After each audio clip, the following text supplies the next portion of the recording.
You've probably heard me talking about this self-sufficient living skills bundle that's been going on. And I have been spending the last week flipping through so many of the incredible resources within this bundle. Now, I will say there's a lot. There's over 118 different ebooks and courses and lessons sharing incredible wisdom and knowledge with you so you can live off the land and you don't have to rely on this corrupt and broken system for everything for your family. Anyways, I wanted to share some of my favorite things. One, first off, is off-grid homeopathy. This course is loaded with so much incredible knowledge, talking about homeopathy for first aid, for colds and flu, how to make your own homeopathic remedies. Like, as an herbalist who loves to teach that stuff, that's pretty exciting to hear it in the homeopathy realm. There's also some incredible fermentation guides, so many other amazing herbal recipes and food recipes, and how to make your own sourdough bread, how to do your own organic gardening and canning of all of your foods. Really, there is so much. And yes, I know. I've talked about it a ton, but this entire bundle is only $50 right now until Sunday, March 24th. I'm sharing my herbal first aid skills, which is a course that's $47 on its own. I'm sharing recipes that I used when I got my products into REI for herbal first aid kits and so much more. You'll have to check it out. I'm serious. Like, you can absolutely change your life with this bundle. So there is a link in the show notes for you, and I hope you check it out. I hope you take advantage. Don't worry, you don't have to go through everything right away. You can access everything for up to a year. Once you're in the course or have the download, it's yours for life. It is a steal of a deal. Okay, self-sufficient living skills bundle in the links for you. Hello and welcome to the Herbalist Path, a podcast where you'll discover how to make your own herbal remedies at home so that you can take better care of yourself, better care of your family, and better care of our planet. I'm Mel. I'm a clinical herbalist, environmental educator, and mountain living mama with this crazy passion for teaching more mamas and their little loves how to use plants as medicine in a safe, effective, and tasty way so that there can be an herbalist in every home. Again, it's an absolute honor to have you on the journey down the herbalist path with me so that together we can make herbalism #spread like wildflowers. Hello. Welcome to another episode. I feel like it's been forever and a decade since I have recorded an episode. I did the whole Kick the Sickness with a Quickness event, which was super duper fun and a really good time. I've been having a blast interviewing other herbalists and really been having a lot of fun welcoming new mamas into Apothecary Mamas, which has been a blast. Like, seeing the mamas in there and how they're growing and the medicines they're making. It's super duper fun. But I wanted to come on today. We're still in the full swing of things with cold and flu season. So a lot of people have been reaching out to me like, what do I do? My kids are sick all the time. Or it's been since September that somebody in my family has been sick. And one of the herbs I love to turn to is truly, truly amazing. And another thing I really want to try and help you do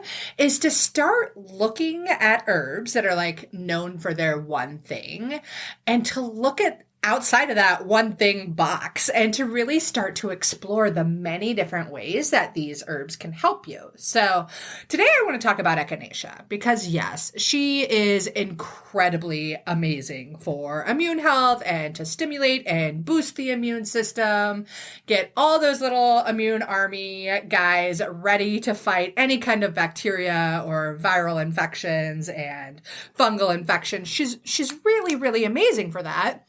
And that's her biggest claim to fame, right? Other than maybe being the poster child of herbalism because she's so stunningly gorgeous, right?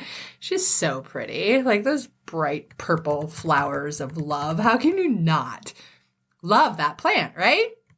The thing is, there's so many other ways that you can use echinacea as really good medicine in your family. And I think it's so important to start thinking about this. I know I just said that, but it really, really is, because when you do that, you start to just feel a lot more confident, and you have so many more tools in your toolkit that you already had. You just know how to use them better. Does that make sense? I really hope it does. So let's dive into it. But before I really do, I want to talk a moment about like where you're getting your echinacea from, because it's really important. If you are not growing your echinacea yourself, I highly, highly, highly recommend and beg of you to buy from your local organic herb farmer or some other organically cultivated source that's not necessarily a wild crafted source. And there's a few reasons why. So echinacea and its 9 different species are native to the US, so they like to grow in the meadows and the plains fields and those kinds of places. But due to much of their habitat being destroyed, whether it's being turned into a new subdivision or more agricultural land or whatever it may be, echinacea is at risk or endangered in many, many states that it was once native to. I think a lot of this also comes because she got so famous for her immune stimulating properties in the 80s and 90s that people heard about it and were like, I'm going to go harvest all the echinacea and make so much money off this plant that just grows in the wild, right? We're a greedy breed, we humans. Like, it's sad, but it's true. And we can start to hopefully develop this level of respect and this relationship with the plants where we understand that they need love too. Where they're super powerful and healing for us, we can help them regenerate and be healing for them as well. A really symbiotic relationship, if you ask me. And one of the ways we can do that is either by cultivating it our own or paying the hardworking farmers that take the time and love to put back into the land so that these plants do come back, so that my daughter can continue to love echinacea glycerite the way that she does. And so can your kids and your grandkids and the grandkids after that. So these things are really, really important. And another thing is, like, so many of the wild crafted bunches of echinacea out there are being touted as Echinacea angustifolia, but they're not. They're just being said that because that's what most people want for medicine, is the angustifolia. So buyer beware on all of that. If you want to learn more about at-risk species of plants and things like that, I highly recommend you get in touch and look at the United Plant Savers website. It's really, really important. It's something that Rosemary Gladstar had put together just to bring more awareness to the preservation of these plants and how we really need to change our greedy tendencies and develop a little bit more love and respect for the plants and for the land. And yes, that's quite a bit of a soapbox moment for me, but truthfully, the entire reason I got into herbalism in the first place was just because I wanted to do better for the planet. And it's still very much the heart of every single thing that I do today is my love of this planet. So on this planet are these beautiful plants like echinacea, which, yes, as we were talking about, is phenomenal as an immune stimulant. It's really, really nice to have on hand now that we're in cold and flu season. I love to take it if I know that like all of my friends or people around me are starting to get sick. I will definitely dose up on the echinacea. Or, you know, when my kid was going to public school, we would for sure use a bunch of it in the beginnings of the school year. But now we're homeschooled and we really don't have to worry about it at all. Though she's really sharp. Like the moment she gets a sniffle, she's like, Mom, I got a sniffle. And she loves Echinacea glycerite. So I got lucky. And she knows her herbs pretty darn well for a 9-year-old kid. Love that.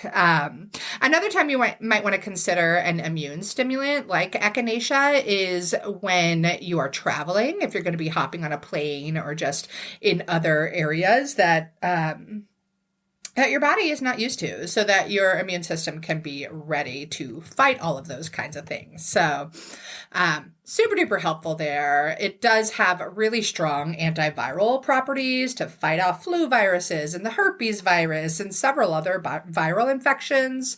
She's got some great antibacterial properties that fight off like strep throat or staph infections, things along those lines, all your bacterial issues. She could be a helpful ally for so many of you out there. I know there's a big shortage of antibiotics in the medical system right now. So other than lifestyle factors that are going to support the immune system and help keep those infections away, you may want to turn to some of the more powerful herbs that have antibacterial properties to them just to help in some way, shape, or form. I also have seen Echinacea be really, really successful for people with urinary tract infections and yeast infections. It's going to fight those off. And especially when you add in other antibacterial herbs, I love usnea in this scenario, or uva ursi, or yarrow. You could also consider other antifungal herbs like Oregon grape, or my beautiful frangula, calendula. Gosh, I love her. She's so amazing. But yeah, so back to Echinacea, because that's what we're talking about, right? Another favorite way of mine to use Echinacea, we do this on the regular, and I definitely did this for so many people that came to me in my apothecary with mouth and tooth infections. I would make a little mouthwash with Echinacea and spilanthes and some plantain. It works wonders. The combination is going to provide a little bit of numbing properties, so anybody dealing with the pain of a tooth infection or a mouth infection of any kind can get a little bit of relief there. Plus, it's going to fight off all the bad guys, right? Super duper helpful. The plantain's going to draw out the infection even more, so the antibacterial guys can really kill it off. It's amazing. I've watched it work wonders. So many people that are just like, whoa, how'd you do that? You know, they're totally doubters. They think they're just going to go for Oragel to fix their tooth pain. And I'm like, here, let's step it up a bit. So I love it for that. I love it also because of its antibacterial properties. It does a really great job topically of fighting infections. So let's say you've got a cut or a scrape that's really red and inflamed, or it's oozing pussiness, things like that. You might want to consider a diluted tincture of Echinacea, or an Echinacea, maybe a decoction of the roots as a wash. Something along those lines can go and be really, really helpful and fight off those infections. It's also a great wound healer. So it's going to stimulate the regeneration of tissues. So while it's fighting that cut or that open wounds infection, it's also promoting the new tissues to be regenerated. So that's a super duper stellar bonus, right? And if you got kiddos or yourself, maybe you've been bit by a spider or mosquito bites or other kinds of bug bites, Echinacea, yes, again, a super dynamite friend. So it's so much more than just the immune stimulant herb, right? So with these bites, I take like a little bit of an Echinacea tincture and combine it with some clay and maybe a little water to dilute it a bit, and place it on the infected or the itchy area, the bite spot, and it helps with the inflammation in incredible ways. It's really, really beautiful. And of course, she's gorgeous to grow in your garden. She's so pretty. So I love to make an Echinacea tincture every year or every other year. And I do an Echinacea glycerite as well. My daughter is obsessed with Echinacea glycerites. She loves them. And it's so nice when you can make it yourself, because I don't know if you have been to the stores lately or bought a tincture off the shelf lately, but a couple months back, I went to the store and was looking at all the tinctures from the really high quality tincture companies. Beautiful people. I've toured their farms. I know the owners. Really, really reputable brands, like some of the best. But the cheapest one I found was $13.99 up to $22.99. And then I went into the health food store that my products used to be sold in just like 2 weeks ago. And one of these same companies, the cheapest tincture for a 1 ounce bottle that I saw was $17.99. Whoa. So if your family's sick and you're trying to kick a cold and flu really, really quickly, and you're turning to Echinacea, and you've got a family of 3, you're basically going through that whole bottle of Echinacea in a day. Like, that gets spendy. So it's why it's so important to learn to make your own medicine. I'm actually going to be launching Medicine Making Mamas in early 2023, which I'm super excited about. It's about halfway built out, but it's a medicine making program, hence the title.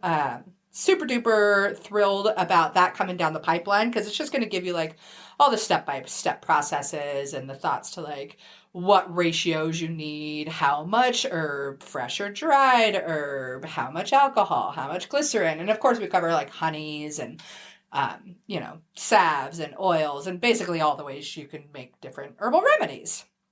Super excited about it, but that's not why I'm here to talk to you today. I'm talking about Echinacea and the many ways that you can use it. So you could also infuse it in an oil to make a salve, as I was basically just talking about.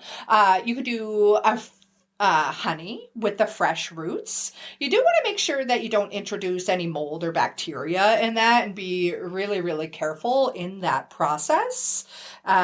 But yeah, there's lots of ways you could do it. You could do little poultices of it. You could do all kinds of super duper fun things. And speaking of fun, I have been having such a blast. Wednesday nights, the Apothecary Mamas group has been getting together, and we do like bi-weekly Q&As and bi-weekly like deep dive workshops. And it has been so much fun getting to know everybody and watching all the different remedies everybody's making and watching them connect and learn and grow from each other. It's beautiful. Honestly, I'm honored. I feel so fortunate to be a part of this group and to help foster this group. But anyways, I really wanted to post this podcast today just to help you start to look at plants beyond their like one big claim to fame, and to really start to develop this deeper relationship with them so that you can end up knowing how to use these herbs and plants as medicine in such a better way. Because ultimately it's going to save you all kinds of money. It's going to save you so much frustration and really all of the overwhelm that comes when you start getting into herbs, if you know what I mean.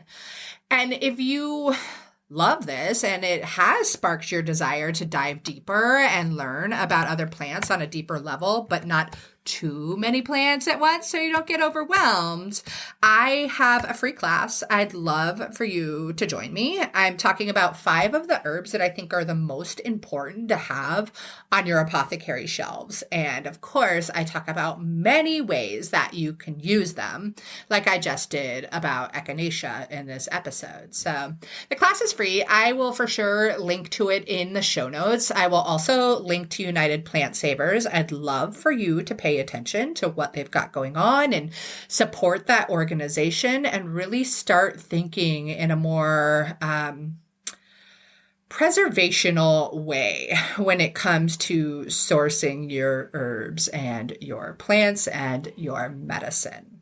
So that's it for today's episode. If you have questions or thoughts, reach out to me, send me a message on TikTok, share this episode with your friends so we can make herbalism spread like wildflowers. And yeah, hit me up.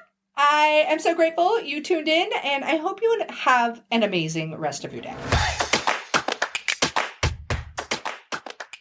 Thank you so much for tuning into another episode of The Herbalist Path. Being on this journey with you is absolutely incredible. If you dig this episode, please leave me a review on your favorite podcast player and share it with your friends so that together we can make herbalism #spread like wildflowers. On another note, I must mention that while I know you're getting some good info here, it's important to remember that this podcast is purely for entertainment and educational purposes and is not intended to be a substitute for medical treatment. While the information in this podcast is absolutely relevant, herbs work differently for each person and each condition. That's why I recommend you work with a qualified practitioner, whether that be another herbalist, a naturopath, or your doctor. So thank you again.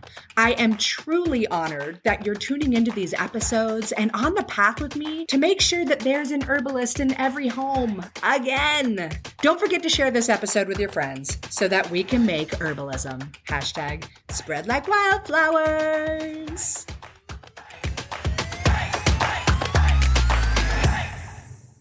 It has been so much fun and so, joyous watching all of my medicinal plant friends popping up in my garden, from the elecampane to the comfrey and the arnica. I love seeing these friends pop up. And if you are still trying to decide what to grow in your medicinal herb garden, you've got to grab my guide. It's all about the most essential herbs that every mom should know and should grow. So I teach you how to grow them and the many different ways that you can use them. If you want to grab the guide, go ahead. It's free, and I'm pretty sure you're going to get a lot of delight and use out of it. And there's a link to it in the show notes. I'm wishing you tons of happy medicine planting.